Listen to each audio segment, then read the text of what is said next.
ఆత్మవిషయమై దీనిలైన వారు ధన్యులు, పరలోక రాజ్యము వారిది. దోహకపడువారు ధన్యులు, వారు ఓదార్చబడుదురు. సాత్వికులు ధన్యులు, వారు భూలోకమును స్వతంత్రించుకొందురు. నీతి కొరకు ఆకలి దప్పులు గలవారు ధన్యులు, వారు తృప్తిపరచబడుదురు. కనికరము గలవారు ధన్యులు, వారు కనికరము పొందుదురు. హృదయశుద్ధ గలవారు ధన్యులు, వారు దేవుని చూచెదరు. సమాధానపరచువారు ధన్యులు, వారు దేవుని కుమారులనబడుదురు.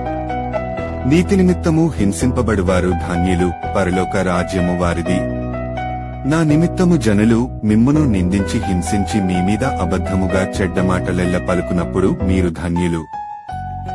ప్రియ బిడ్డ, పరలోకమందు మీ కొరకు ధనమును కూర్చుకొనుడి. అచ్చట చిమ్మటైనను త్రొప్పు అయినను దాని తిని వేయదు. దొంగలు కన్నం వేసి దొంగిల్లరు. నీ ధనం ఎక్కడ ఉండును అక్కడే నీ హృదయం ఉండును.